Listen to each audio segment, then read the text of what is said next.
Oke, layar saya sudah kelihatan ya?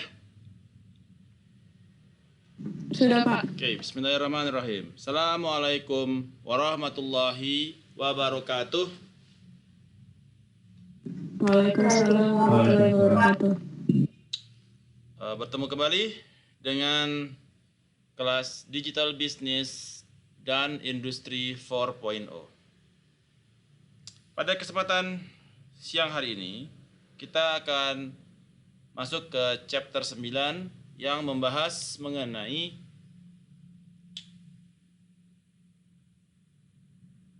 e-commerce, retail, and services.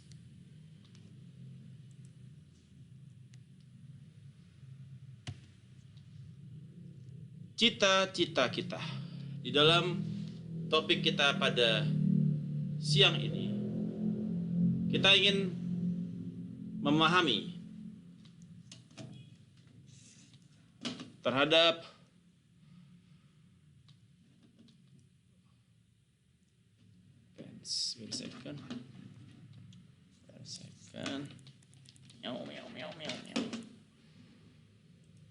No. Oke. Ini apa ya? Oh. Ini apa sih? Oke. Oops, what's wrong? Saya ingin Anda memahami mengenai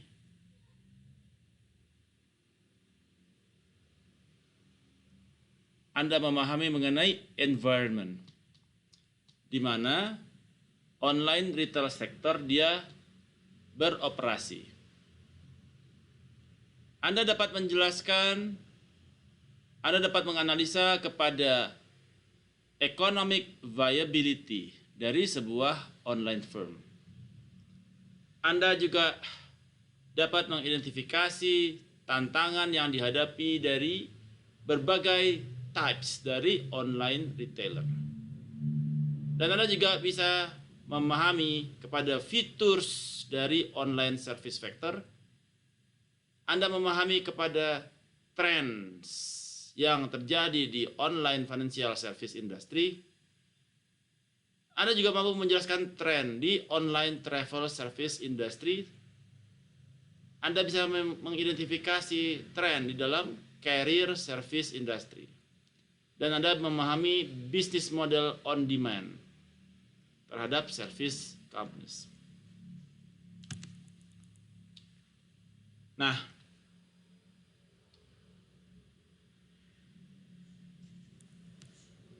apa hal-hal yang baru di dalam online retail? Jadi saat ini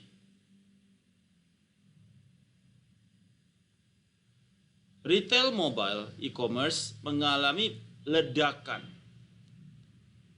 Retail mobile e-commerce. Ya. Apalagi saat ini di mana selama Covid terjadi ledakan di dalam e-commerce, retail e-commerce. Ada Bukalapak, Tokopedia, ya, Blibli, Lazada, JDID mengalami ledakan eksplosif. Kemudian hal yang baru di dalam online retail, terdapat social network experiment with social e-commerce. Orang sudah mulai belanja di TikTok. Ya, beli jaket di TikTok, beli kacamata di TikTok gitu ya. Semua udah menggunakan social network experiments. Jualan lewat social networks. Jualan lewat Instagram, ada Instagram Ads. Ada Facebook Ads. Ya. Yang ini juga akan menjadi tugas Anda berikutnya. Kemudian local e-commerce skyrocketing to around $80 billion. Perusahaan-perusahaan commerce lokal semakin banyak. Semua orang mau bikin commerce, semua orang mau bikin marketplace, tapi nggak tahu caranya gimana. Ya. nggak ngerti itu. Saya mau bikin marketplace tapi nggak tahu cara buatnya. Ya. Dan ini skyrocketing. Di Indonesia marketplace sudah banyak sekali. Dan berbagai macam tipe dan jenis. Online retail still the fastest growing retail channel. Saat ini total transaksi dari online retail memiliki growing yang tertinggi. Ya. Retail itu apa aja? Semua yang terkait dengan misalkan seperti fashion itu retail. Ya. Kemudian food and groceries itu retail. Dan lain sebagainya. Nanti kita akan pelajari apa saja yang termasuk, kategori-kategori apa saja yang termasuk ke dalam retail. Kemudian selection of goods increases. Termasuk juga dengan luxury goods. Dulu luxury goods mana ada dijual online. Sekarang barang-barang intan, emas, permata itu semua udah dijual online. Mobil, mana ada dulu jualan mobil online. Sekarang semua mobil jualannya online. Luxury goods udah dijual secara online. Mobil baru ya, bukan mobil second ya. Mobil baru pun dijual online. Ya. 300 harga mobilnya berapa? 3 miliar. Ih, murah banget. Baru aku order semalam, pagi udah nyampe. Ya, Indra Kents. Jadi luxury goods juga udah dijual secara online. Specialties retail sites show rapid growth. Specialty, ya. Jadi retail kategori yang sifatnya specialty sudah semakin tinggi perkembangannya. Dulu kita bicara fashion. Sekarang udah bicara fashion gak cuma fashion secara umum, tapi udah ada fashion yang sifatnya specialties, misalkan pasmina, jilbab gitu ya, dan lain sebagainya. Atau hiburan, entertainment. Orang dulu taunya YouTube, sekarang udah specialties. Ada yang Netflix, ada yang untuk kids, ada Disney Toons. Disney Toons dia sudah specialty terhadap dia punya services. Kemudian new subscription based model itu juga semakin meningkat for online retailing. Sekarang orang udah subscribe Netflix, subscribe Disney Toon, subscribe untuk olahraga, sports, dan lain sebagainya. Dan big data is used to predict the marketing, to conduct the predictive marketing. Semua itu diprediksi menggunakan big data. Sayang Anda nggak dapat kelas big data ya. Kalau Anda minat, Anda bisa follow aja itu perkuliahan yang saya upload untuk big data. Nah, dengan big data kita bisa memprediksi, ya, memprediksi Anda suka film apa, Anda suka produk apa. Saya bisa predik Anda sukanya apa, Anda sukanya siapa, Anda sukanya bagaimana. Saya bisa predik sehingga ketika sebuah penawaran ditawarkan kepada orang lain, ya, ketika sebuah penawaran ditawarkan kepada orang lain itu dia lebih besar kemungkinannya barangnya dibeli dibandingkan tanpa predictive model. Sampai di sini ada pertanyaan, silahkan. Any questions? Araso? Arasoyo. Alright. The online retail sector. The most important theme in the online retailing is the effort to integrate online and offline operation. Bagaimana mengintegrasikan online dan offline? Ya. Jadi ada yang disebut dengan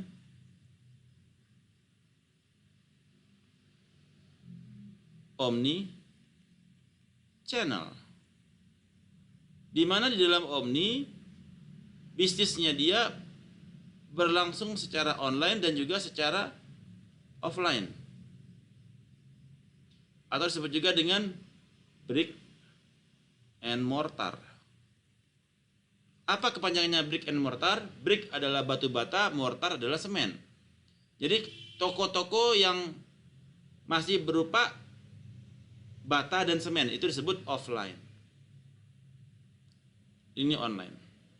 Yang paling important adalah effort untuk mengintegrasikan toko yang secara online dan secara offline. Jangan sampai terjadi value proposition yang ditawarkan berbeda. Value proposition yang ditawarkan oleh online berbeda dengan offline. Ini jangan sampai terjadi, karena itu berarti Anda tidak konsisten terhadap value proposition.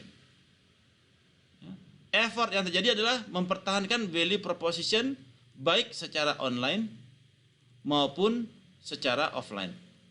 Value proposition yang ditawarkan tetap sama, produknya yang berkualitas. Kalau itu yang menjadi value proposition Anda.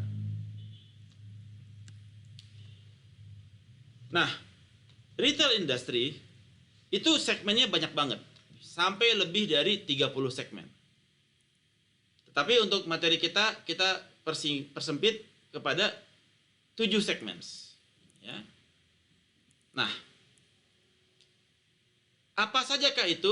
Ada yang tahu nggak? Apa saja 7 segmen-segmen? Apa saja segmen-segmen di dalam retail industry? Nggak usah ngeliat ke belakang. Apa kira-kira ya? Segmen apa saja yang kira-kira ada di dalam retail industry? Ada yang bisa jawab?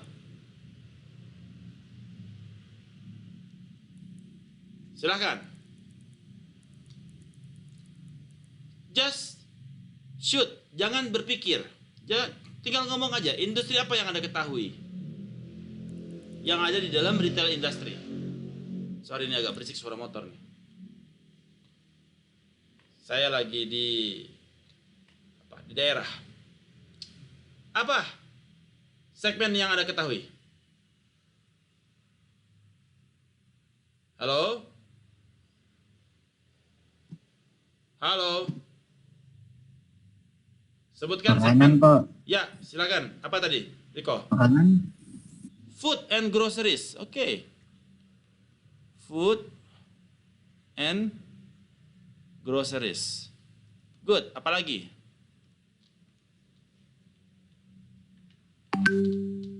Apalagi? Baju, Pak. Fashion. Good. Apalagi?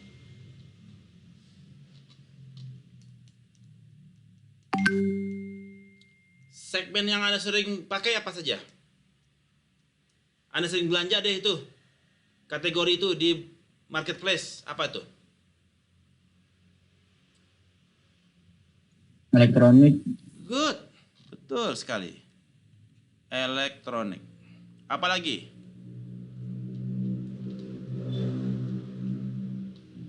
Apalagi kategori segmentasinya?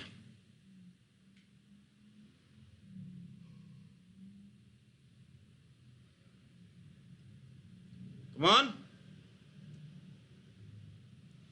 Mau saya panggil satu-satu ini? Silakan. Jihad. Apalagi?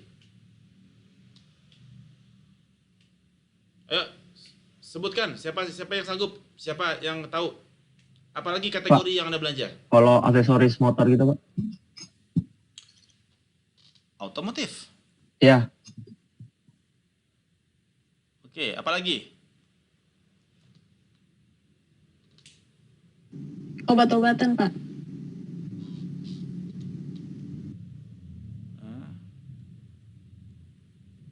Healthcare.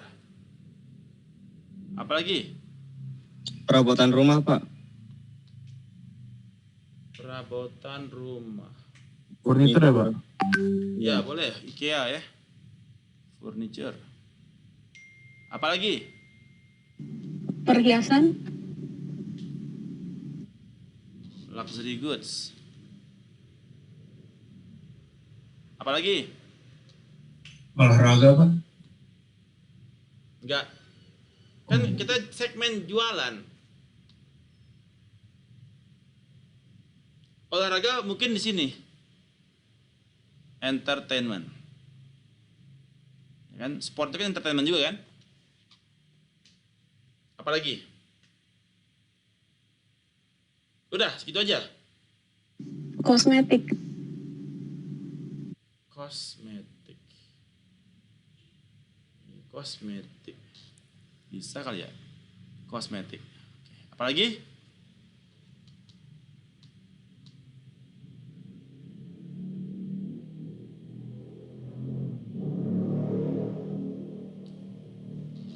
Apalagi? Transportation. Apalagi? Ayo berpikir.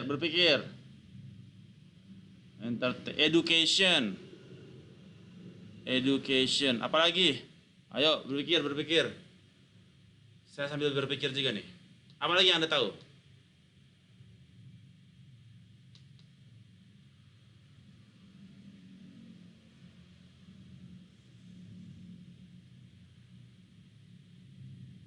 Udah habis? Oke.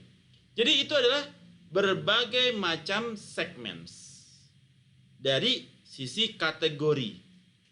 Jadi kalau Anda buka marketplace itu ada kategori food and groceries, ada kategori fashion, kategori elektronik, dan seterusnya.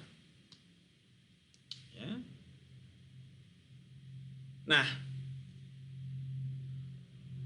ini semua ada yang online, ada yang offline only, ada yang moto. Ya. Ada yang online, offline, dan ada yang moto. Apa maksudnya? Ada yang online only. Mereka belanja online doang tuh, food and grocery online, fashion online, elektronik online, dan seterusnya.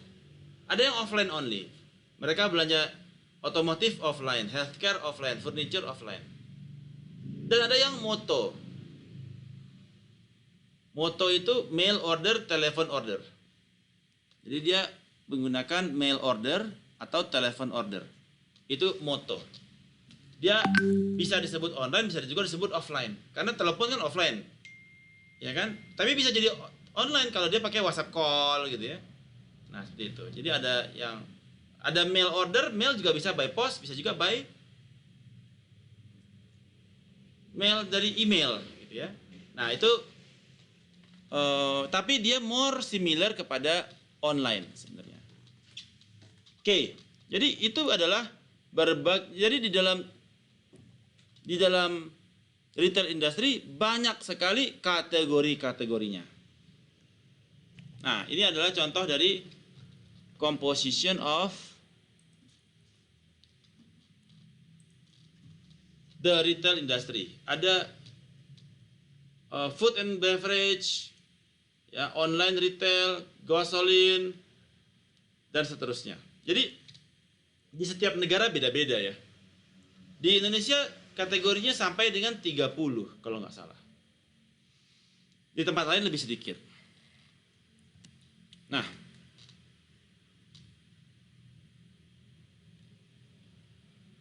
sampai di sini ada yang ingin ditanyakan terhadap komposisi dari retail industry.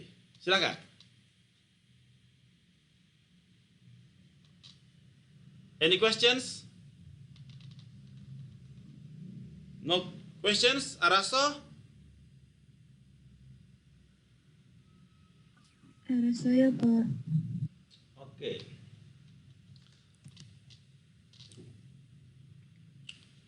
Jadi ketika kita bicara e-commerce, apa yang menjadi visi dari pembuatan e-commerce retail? Visinya antara lain adalah untuk mengurangi biaya terhadap search and biaya transaksi.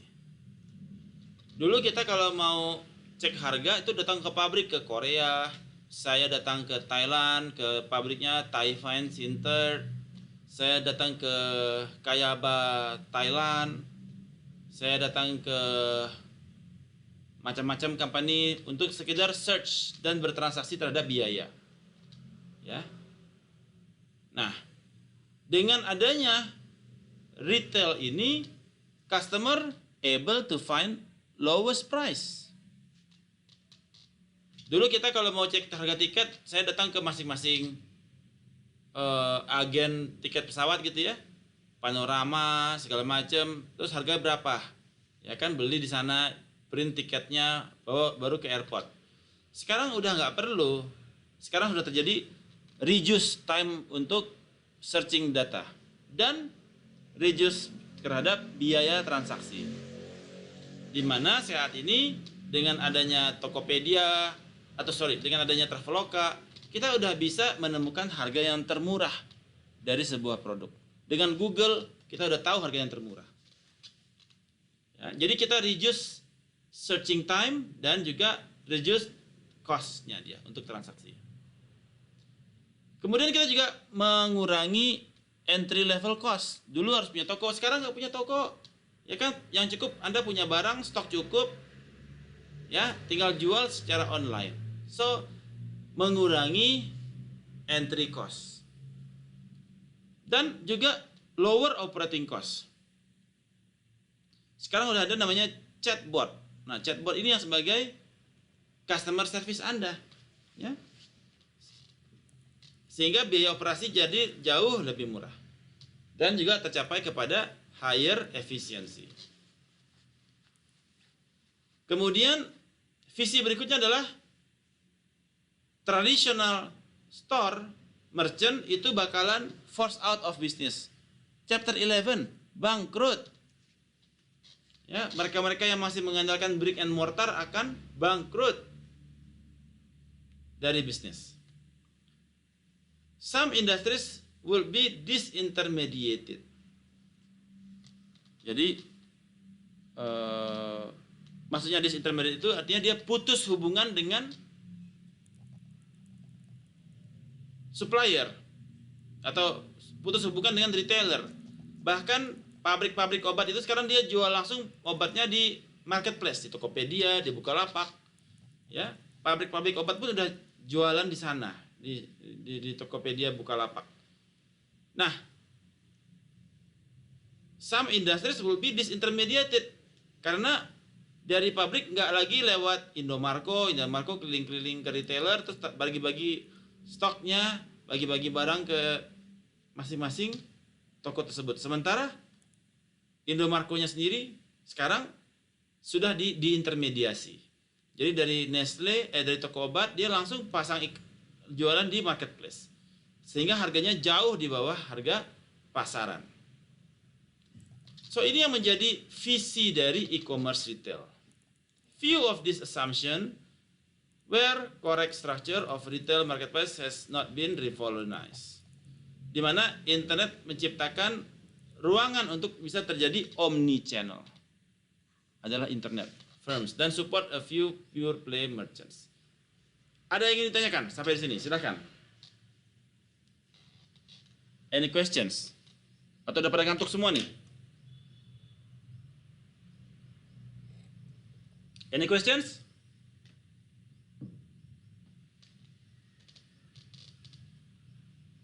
Araso?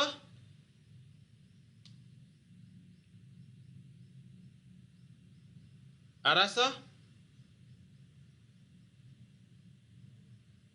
Kalau ada yang mau ditanyakan, tanyakan langsung. Silakan. Tidak ada, Pak. Oke. Alright. So, bagaimana online retail sector today? Ya. Jadi online retail sector mengalami apa yang disebut dengan growing at a faster rate dibandingkan dengan offline segments.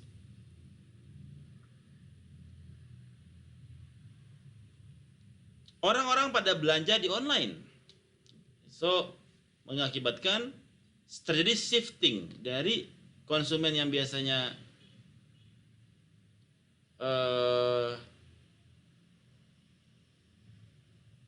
dia growing at a faster rate than the offline segment. Jadi trafficnya jauh lebih besar dibandingkan secara offline. Karena pas COVID kemarin nggak ada orang yang belanja ke pasar kan, trafficnya rendah sekali. Kemudian computer and consumer electronic memberikan highest percentage of revenue. Ya. Karena orang pada kuliah WFH, butuh laptop, butuh komputer, orang pada order laptop, komputer, handphone di online. Around 80% of the internet user will buy online in 2018. Ya. Hampir 80%, apalagi zaman sekarang 2021 udah tembus berkali-kali lipat. Ya. So itu yang menjadi online retail sector today. Kemudian juga terjadinya omni-channel integration. Bagaimana mengintegrasikan antara physical store dan web operation. Leverage the value of physical store. Ya. Gedungnya bagus, tokonya bagus gitu ya. Kemudian terjadi social e-commerce growth. Peningkatan growth berdasarkan Instagram, TikTok, dan sosial media lainnya. Location based marketing juga menjadi primadona. Apa contoh dari location based marketing? Ada yang tahu nggak? Silakan. Contoh local based marketing, location based marketing itu apa? Gojek, Pak. Apa? Selalu minta? Gojek. Ya, Gojek ya, GoFood gitu ya. Ya. Dia location based. Karena kalau dia jauh ya nggak ditawarin ke kita gitu ya. Location based. Jadi lokasi kita GPS di mana, yang terdekat di mana. Dan ini saat ini online retail rapidly growing mobile platform. Semakin banyak aplikasi-aplikasi mobile yang ada di online retail. Ya. Oke.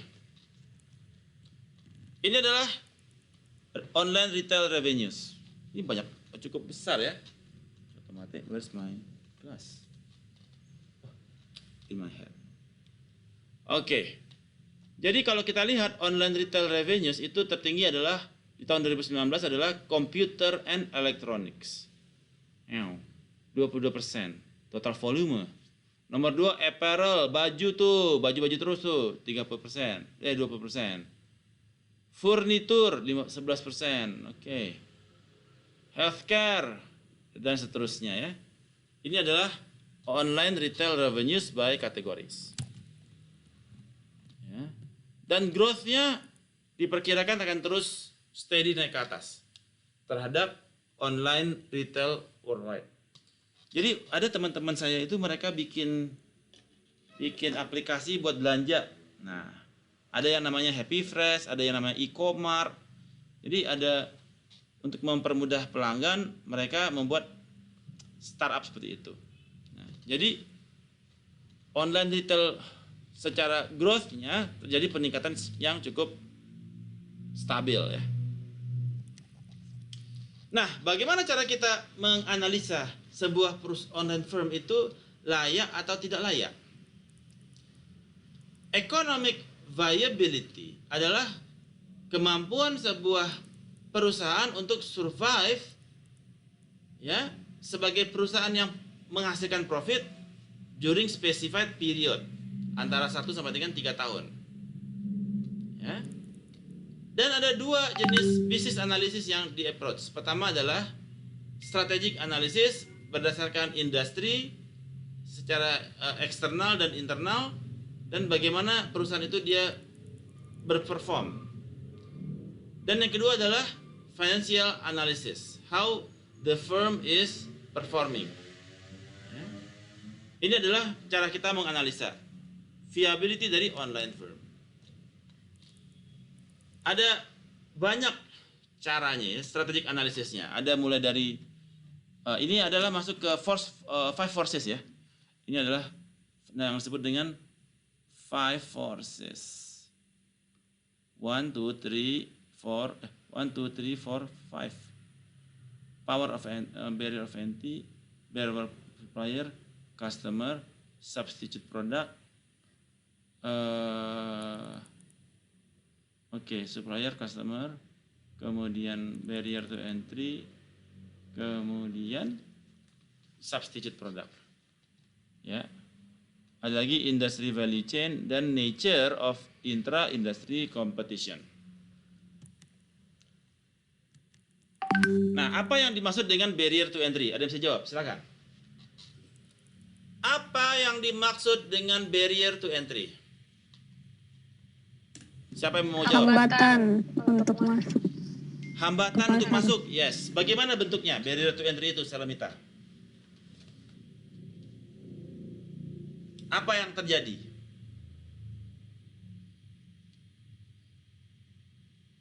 Ada yang tahu? Bisa barrier to entry itu dari undang-undang. Bisa barrier to entry dari pajak importasi atau pajak eksportasi. Ya. Jadi atau ada ketentuan yang mengatur. Sehingga itu menjadi barrier to entry kepada perusahaan-perusahaan yang ingin masuk ke Indonesia. Kemudian power of supplier. Ada yang tahu nggak apa yang maksud dengan power of supplier? Apa yang menjadi power of supplier? Power of supplier apabila barangnya sedikit, ya kan, pembelinya banyak. Siapa yang berkuasa? Customer apa supplier?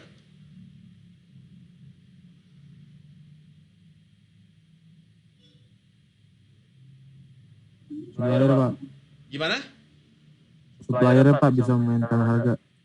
Ya, jadi kalau dia barangnya sedikit, pembelinya banyak, supplier punya power untuk menaikkan harga ya.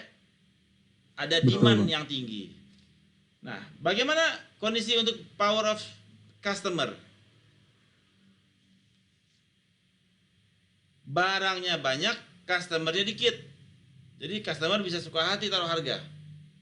Kalau enggak, gue beli di sebelah. Itu power of customer. Bagaimana substitute of product? Product substitute, apa yang terjadi?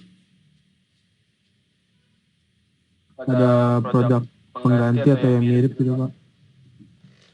Sesuai fungsinya gitu. Misalnya apa? Substitute ya. Kayak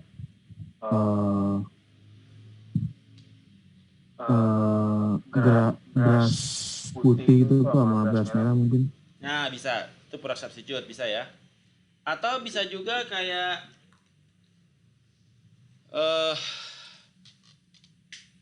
Samsung dengan Realme. Nah, itu juga substitute ya. Atau sorry. Atau yang bisa disubstitute. Misalkan Teh sama kopi, Pak. teh sama kopi ya. Nah, bisa disubstitute. Nah, itu adalah substitute products. Ya. Oke, good. Kemudian di dalam strategic analysis itu ada firm specific factor yang sifatnya lebih kepada internal. Ya. Ini lebih kepada internal environment. Jadi internal environment adalah sesuatu yang di dalam kontrol kita. Ini perusahaan bagus atau tidak bagus dilihat secara internal dan eksternal. Kalau internal, dia dari sisi value chain-nya dia, dari sisi core competencies-nya dia, dari segi sinergi yang terjadi, teknologi, social and legal challenge. Ini adalah segala sesuatu yang berada di kontrol kita. Ya. Contoh core competencies.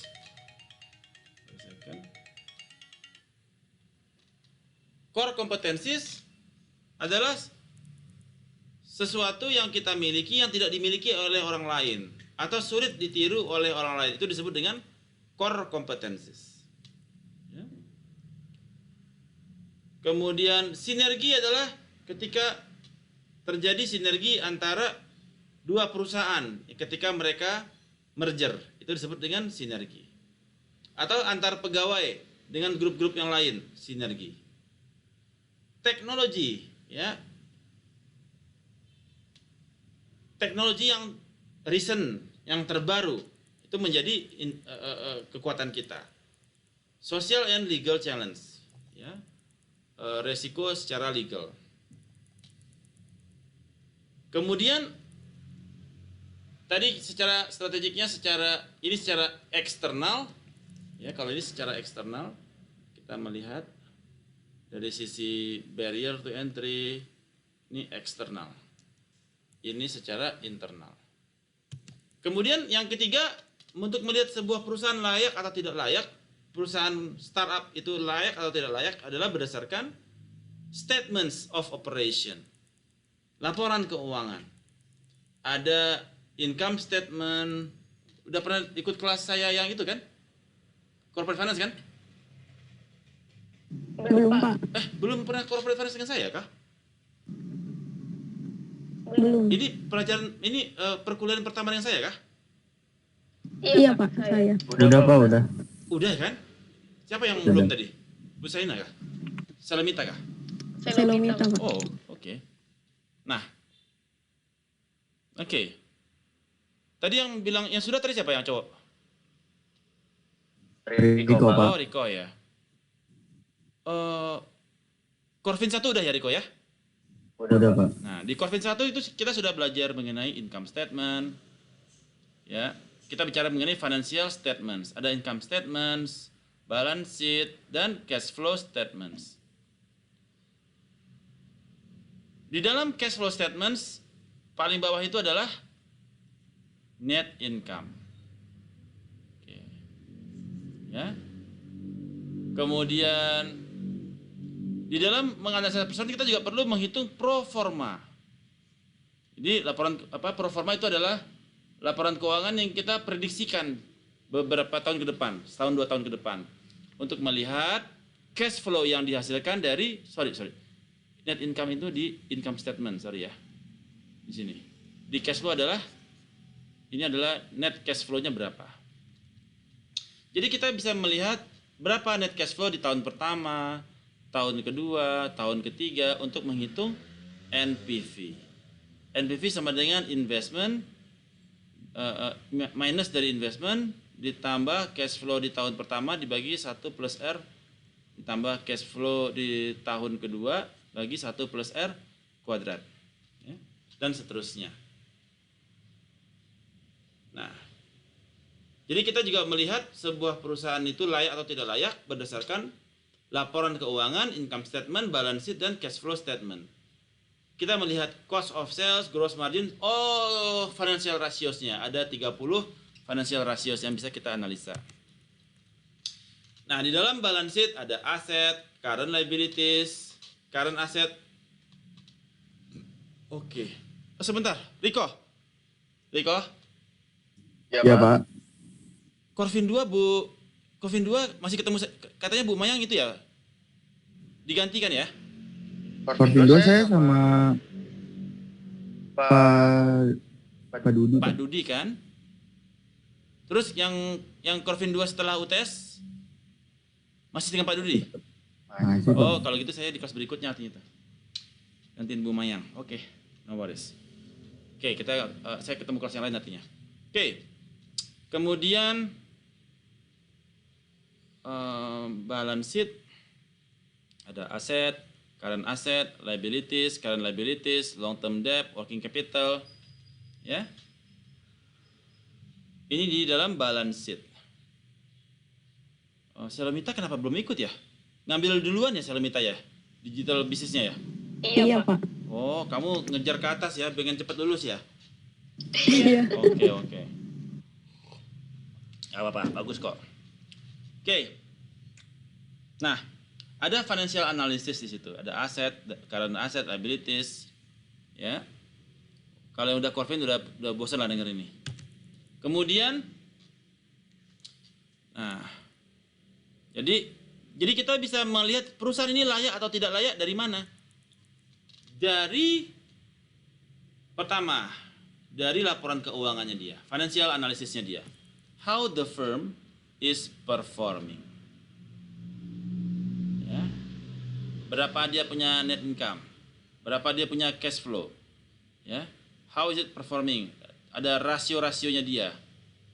Oke, aset turnover, segala macam. So, kita analisa mana yang paling berpengaruh kepada bankruptcy.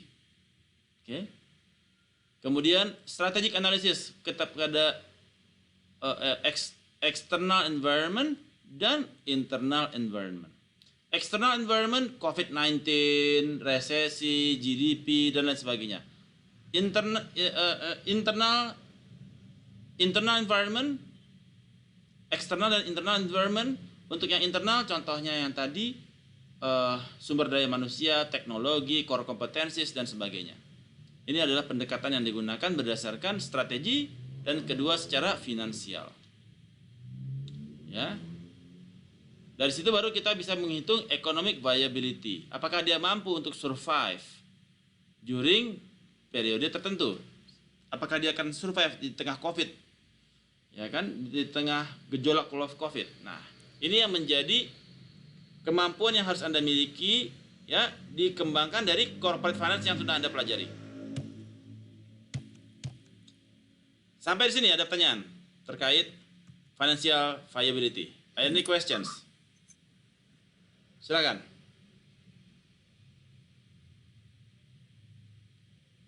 Khalas? Khalas? Waduh, lupa semua ya. Jawabannya apa kalau khalas? Fahim? Fahimna. Wah, belum saya terangin ya? Oke, jarang saya pakai ya. Oke, khalas itu artinya apakah Anda semua paham? Khalas jami'an, jawabannya adalah fahimna, faham. Ya. Oke, ini kita masuk ke e-commerce in action. Ya, ini ada di Amazon. Oke. Nah, Amazon itu terkenal dengan harga yang paling murah, ya, customer centric, di mana bisnis model Amazon itu dia retail terus third party merchant. Jadi maksudnya third party merchant itu si pembeli tidak tahu siapa merchantnya. Ya, jadi yang tahu dia beli dari Amazon. Dia jual ke Amazon, jadi Amazon itu jual beli. Ya. Dia Amazon beli, dia jual ke orang. Ya, Amazon beli dari si vendor, dia jual ke orang. Jadi orang taunya dia beli dari Amazon. Dia nggak tahu kepada merchantnya. Ya. Secara financial analysis, Amazon mengalami continued explosive revenue growth. Luar biasa. Ya. Dan strategic analisisnya secara bisnis strategi, Amazon mampu memaksimalkan sales volume dengan biaya yang rendah dan harga yang rendah. Ya. Karena dia adalah pemegang platform. Nah, ya. Sehingga bisnis strateginya dia mampu menurunkan harga biaya. Strategic analysis untuk Amazon dia menggunakan online dan offline general and catalog merchandiser dan web service. Ada website yang memberikan informasi kepada apa-apa yang dijual dan dibeli. Kemudian dia juga memiliki katalog merchandise. Kemudian secara strategic analysis dia merupakan the largest online retailing technology available. Nah, terhadap sosial dan legal dia menjaga sekali kepada pajak salesnya dia dan paten-paten dari miliknya. Oke.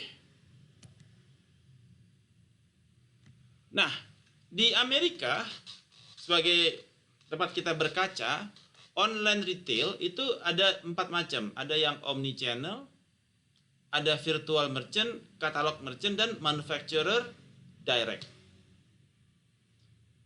Oke, yang omni channel itu ternyata 31%. Virtual merchant, nah yang virtual ini, kalau omni itu yang dia both ya, online dan offline. Virtual dia online only, gak punya toko. Virtual itu gak punya toko, asli jualan skincare aja gitu ya misalkan. Itu dia 45% di Amerika. Yang gak punya toko, dia jualan cuma online. Yang toko yang punya jualan online dan offline disebut dengan omni channel. Kemudian katalog merchant ini buat yang Amazon 16% dan manufacturer direct 8%. Sorry. Katalog merchant 8% dan manufacturer direct 16%. Ini adalah figure dari online retail di Amerika secara type sales type-nya dia. Sampai di sini ada yang ingin ditanyakan? Tadi saya lupa ya, sampai sini tadi udah ya. Terus sampai sini ada yang ditanyakan? Silakan. Araso? Araso ya Pak. Oke. Nah, ada common themes di dalam online retailing. Pertama adalah online retail fastest growing channel is the retail commerce, di mana profits for startup have been difficult to achieve. Banyak sekali startup yang sifatnya bakar duit terus, nggak ada duitnya. Ya, sehingga profit itu dia difficult to achieve untuk para startup. Kemudian tema yang terbaru adalah disintermediasi, yaitu disintermediation has not occurred, ya, belum terjadi. Disintermediasi itu orangnya terputus dengan brokernya, terputus dengan tradernya, jadi dia drop. Indomarko di drop, jadi dia langsung dari pabrik langsung kirim ke toko. Nah, itu has not been occurred yet. Tetap kita butuh perusahaan angkutan ekspedisi untuk mengantarkan kita punya produk. Jadi ada disintermediasi has not yet occurred. Established merchants need to create integrated shopping experience to succeed online. Ya, integrated shopping experience itu menjadi UX, user experience itu sangat penting. Berapa lama dibutuhkan untuk dia bisa dapat tiket di Traveloka, berapa lama waktu yang dibutuhkan untuk dapat tiket di tiket.com, terus dia bandingin mana yang waktunya lebih cepat. Oh, ternyata Traveloka. Jadi dia lebih cenderung kepada Traveloka misalkan. Kemudian growth of online specialty merchants, Blue Nile, toko perhiasan jualan secara online. Extraordinary growth of social, local, and mobile commerce, dan increasing use of big data. Ya. Oke. Insight on technology. Asus uses big data to find its most valuable customer. How has big data enabled predictive marketing for Asus? Are there any drawbacks to the increasing use of predictive marketing? Have you experienced predictive marketing in your own shopping? Nah, ini masuk ke dalam materi-materi big data ya. Saya kalau nggak salah tuh upload tuh itu materi-materi saya di big data ya. Anda bisa nonton itu perkuliahan saya terkait big data ya. Bagaimana kita menentukan most valuable customer menggunakan K-mean clustering, menggunakan recency frequency model, menggunakan market basket analytic model, menggunakan principal component analysis dan lain sebagainya. Jadi mungkin Anda kalau tertarik untuk mempelajari big data, silahkan meluncur ke materi saya yang di sistem informasi untuk big data. Oke. Tapi menarik juga sih kalau big data jadi tugas ya. Satu gitu ya. Kalian pilih mana? Bikin tugas, bikin website, Instagram ads, Facebook ads, dan bikin application mobile, satu paket untuk kelompok, atau pilih big data ya. Tugas big data, pilih mana?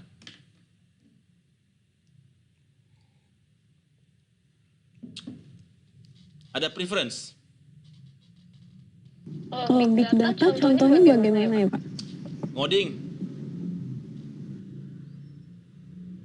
Bikin coding. Jadi kayak bikin coding buat bikin pemodelan. Misalkan untuk menentukan predictive marketing menggunakan clustering model. Jadi ngoding bikin clustering model untuk memprediksi seseorang ini bakal beli apa nggak beli. Kalau yang chapter 7 itu kan yang ini kan yang website kan, website dan sosial media kan. Itu rencana saya jadikan tugas untuk Anda membangun bisnis model canvas, bikin websitenya, bikin apps-nya, dan bikin Instagram ads-nya. Ada 3 tuh. Bikin website, bikin aplikasinya pakai Andromo, kemudian bikin websitenya pakai yang gratisan aja tuh, banyak gratisan. Tapi Anda bikin bisnis model canvas-nya nih. Bikin bisnis model canvas apa yang menjadi produk, ya kan? Terus Anda buat websitenya, aplikasinya, dan Instagram ads-nya. Kalau yang big data Anda ngoding sih, susah kalau ngoding ya. Repot ya, belum pernah ngoding ya? Belum pernah ngoding Pak, jangan yang ngoding Pak. Jangan yang ngoding. Sudah bikin prototype aja ya.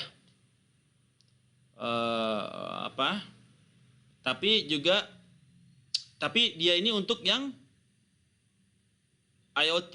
Jadi kita bikin produk IoT misalkan, kemudian kita sebentar. Kita bikin bisnis model canvasnya, kemudian website, kemudian aplikasi, kemudian Instagram ads, dan kemudian Mailchimp. Nah, 4 tuh. Menarik tuh. Untuk tugas assignment-nya nanti ya. Nanti tugas berikutnya itu aja deh kalau begitu. Ya.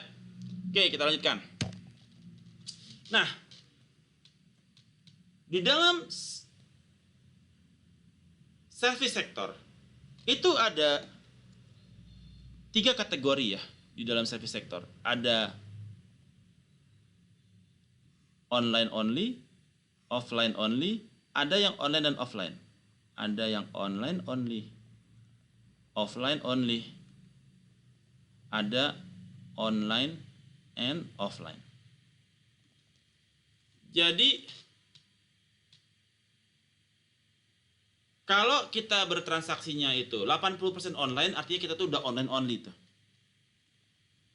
Kalau kita bertransaksinya 80% itu adalah volumenya adalah offline, itu kita udah offline only. Tapi kalau kita 60-40 itu masih online dan offline. Kadang online, kadang offline, kadang online dan offline. Setiap orang beda-beda. Ada yang dari kita itu yang sudah online only. Semua di Tokopedia belanjanya, nggak ada lagi dia ke mall. Nggak ada lagi dia pergi ke pasar. Dia cuma belanja online. Tetangga saya begitu tuh depan rumah.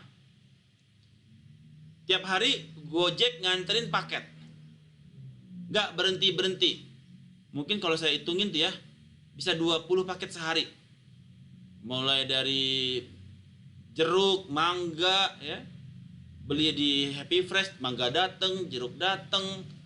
Terus online-nya dia spare part mobilnya datang, semua online. Bisa 20 kali Gojek datang ke rumah nganterin paket.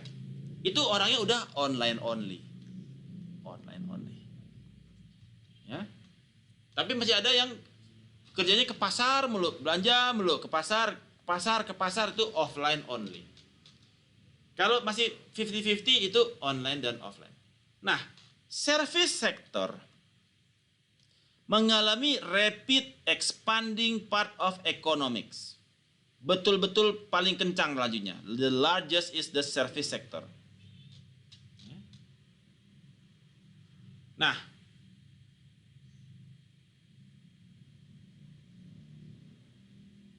dulu orang jualan produk ya. Sekarang orang udah jualan service. Udah nggak laku orang jualan produk. Apa yang dimaksud dengan service sector? Service sector itu adalah concern with the performing tasks in and around household, business firm, and institution. Ya. Jadi ada seperti dokter, itu dia service, lawyer, accountant, konsultan, and so on, itu masuk kepada service sector. 4 dari 5 warga Amerika itu bekerja di service sector. Dan service sector menghasilkan 80% dari GDP gross domestic produknya Amerika. Service sector, baik secara online maupun secara offline. Service sector paling tinggi. 20% sisanya baru produk. Ketika mereka menjual produk di Amerika, mereka nggak cuma jual produk, mereka jual service juga. Seperti begitu mereka jual produk, itu ada bebas service spare part, bebas service. Kalau mereka jual kulkas misalkan, pendingin misalkan, itu mereka sekalian dengan biaya servisnya selama setahun, biaya penggantian spare partnya selama setahun. Nah kayak gitu. Jadi nggak pernah ada orang jualan itu plek keteplek jualan produk, nggak ada kalau di Amerika. Pasti dia disertakan dengan biaya maintenance, biaya service ditambahkan. Jadi sehingga service sektornya jalan, nggak kayak di kita. Di kita mah jual putus, beli barang, beli segala macam, semuanya jual putus. Nggak ada itu service-servisan. Ya. Itu yang membedakan kita dengan Amerika. Di Amerika service sektor 80% dari gross domestic product. Beda dengan Indonesia kebalik. 80% itu dari produk, 20% dari service. Service industry misalkan ada finance, insurance, real estate, travel, ya, health service. Ini masuk ke dalam nyamuk. Masuk ke dalam service industries. Nah, berikut kita masuk ke dalam cabang-cabang dari service. Ada online financial service, banking, ya. Kemudian ya banyak-banyak kategori ya. Ada yang tadi kita sampaikan di awal bahwasanya ada kategori, ada retail industri, ada bermacam-macam kategori.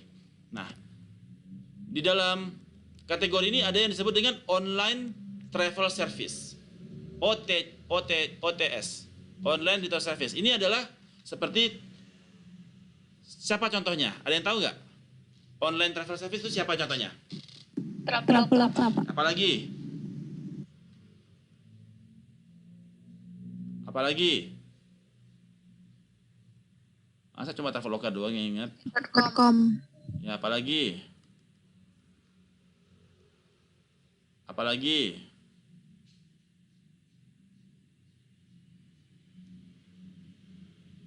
Ya, itulah ya. Nah, Traveloka, Pagi-Pagi, Tiket.com, Agoda. Online travel service merupakan one of the most successful B2C e-commerce segment. Di mana online travel service ini merupakan kategori. Sedangkan ini adalah disebut dengan merchant. Merchantnya apa aja? Traveloka, Pagi-Pagi, Tiket.com, Agoda itu merupakan merchant. Ya. Ini yang menjadi the most successful, paling berhasil di dalam e-commerce. Sekarang berapa banyak tuh pegawai Traveloka? Rame satu gedung. Traveloka semua isinya pegawainya. Ya, Pagi-Pagi, Tiket.com, Agoda, karena mereka merupakan the most successful e-commerce segment, yaitu online travel service. Di mana online travel service ini information intensive product. Betul, harga, ya, kota segala macam ya. Electronic product travel arrangement can be accomplished for the most part online. Jadi semua bisa di arrange dari online travel service. Mau ke Turki ya langsung direct, mau lewat Dubai dulu, serah dah. Oke.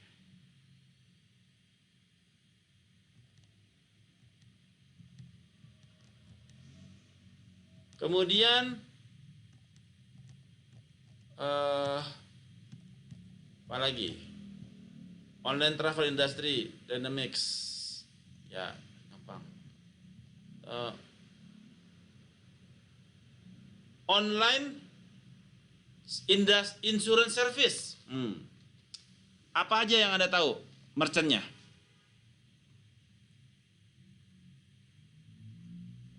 AXA, apalagi? Cigna, apalagi? Prudential, apalagi? Kok saya yang tahu semuanya? Apalagi? Ya itulah. Ya, online insurance service. Ini adalah merchant-merchantnya. Merchant ini adalah kategorinya. Ya. Oke.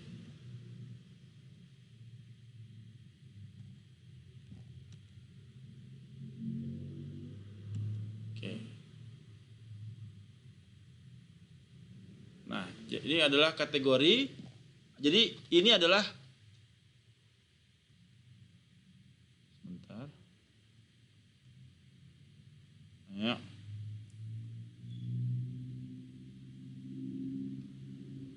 Oke.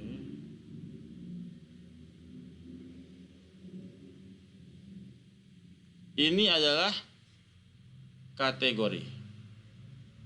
Ketika bicara education center, misalkan LIA, UB, gitu ya. Kemudian apalagi education, SMA mana gitu. Ini adalah merchant. Ya. Kemudian travel. Di sini ada Traveloka sebagai merchant. Health service ada AXA, ini merchant. Insurance. Insurance misalkan insurance prudensial. Health service ini misalkan rumah sakit MMC misalkan. Ini prudensial. Ini semua merupakan merchants. Nah, sampai di sini ada yang ingin ditanyakan? Araso? Araso ya Pak. Oke, good. Kalau tidak ada yang ingin ditanyakan, oke, kita lanjutkan ke post test. Oke, berdasarkan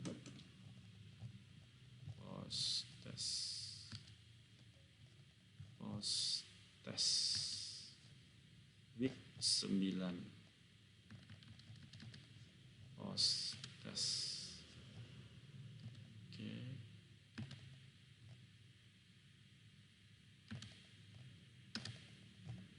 Cukup jelas kan saya memberikan penjelasan ya? Gak ada yang bingung Jelas, kan? Pak. Oke, good. Jadi harusnya post testnya sudah bisa 100. Awas kalau post testnya nggak 100. Post test. Setting. Correct answer. Response.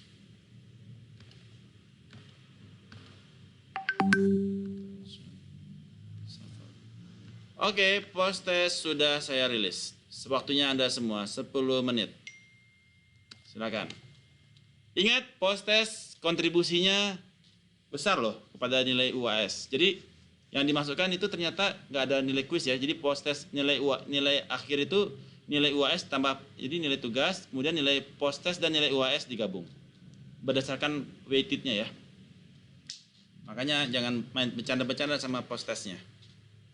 You must be serious on the post test.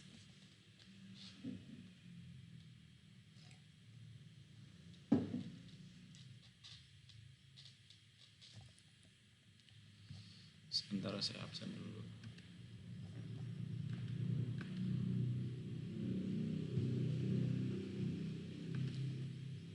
Ups, ini saya stop udah.